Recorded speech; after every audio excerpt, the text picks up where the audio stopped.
ونعوذ بالله من شرور أنفسنا ومن سيئات أعمالنا من يهده الله فلا مضل له ومن يضلل فلا هادي له ونشهد أن لا إله إلا الله وحده لا شريك له ونشهد أن سيدنا ونبينا ومولانا محمدا عبده ورسوله صلى الله تعالى عليه وعلى آله وأصحابه وبارك وسلم تسليما كثيرا. أما بعد فأعوذ بالله من الشيطان الرجيم. بسم الله الرحمن الرحيم. لقد كان لكم في رسول الله أسوة حسنة لمن كان يرجو الله واليوم الآخر وذكر الله كثيرا. صدق الله العظيم. قال رسول الله صلى الله عليه وسلم: لا يؤمن أحدكم حتى يكون هواه تبعا لما جئت به، أو كما قال عليه الصلاة والسلام. سبحان ربك رب العزة عما يصفون وسلام على المرسلين والحمد لله رب العالمين. اللهم صل على سيدنا محمد وعلى آل سيدنا محمد وبارك وسلم. اللهم صل على سيدنا محمد وعلى آل سيدنا محمد وبارك وسلم.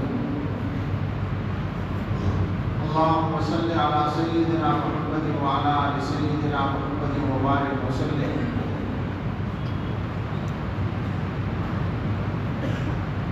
الہی محبوب کل جہاں کو دل و جگر کا سلام پہنچے. الہی محبوب کل جہاں کو دل و جگر کا سلام پہنچے. نفس نفس کا درود پہنچے، نظر نظر کا سلام پہنچے. بساط عالم کی وسعتوں سے، بساط عالم کی وسعتوں سے، جہان بالا کی رفعتوں سے ملک ملک کا درود پہنچے، بشر بشر کا سلام پہنچے. زبان فطرت ہے اس میں ناطق، ببارگاہ نبی صادق. شجر شجر کا درود جائے، حجر حجر کا سلام پہنچے. رسول رحمت کا بار احسان تمام خلقت کے دوش پر ہے، تو ایسے محسن کو بستی بستی نگر نگر کا سلام پہنچے. میرا قلم بھی ہے ان کا صدقہ، میرے ہنر پر ہے ان کا سایہ. حضور خواجہ میرے قلم کا، میرے ہنر کا سلام پہنچے. یہ التجا ہے کہ روز محشر گناہ گاروں پہ بھی نظر ہو. یہ التجا ہے کہ روز محشر گناہ گاروں پہ بھی نظر ہو. شفیع امت کو ہم غریبوں کی چشم تر کا سلام پہنچے. نفیس کی بس دعا یہی ہے، فقیر کی اب صدا یہی ہے. سواد طیبہ میں رہنے والوں کو عمر بھر کا سلام پہنچے. اللہم صلی علی سیدنا محمد وعلی آل سیدنا محمد مبارک وسلم. اللہ تعالیٰ کا شکر لازم ہے ہر نعمت پر، اور یہ کہ اللہ نے ایک مبارک مجلس میں، مسجد میں، نبی اکرم صلی اللہ تعالیٰ علیہ وسلم کے ذکر خیر کی مجلس میں حاضری کی سعادت عطا فرمائی. اللہ تعالیٰ ہمارے اس جمع ہونے کو قبول فرمائے اور نافع بنائے.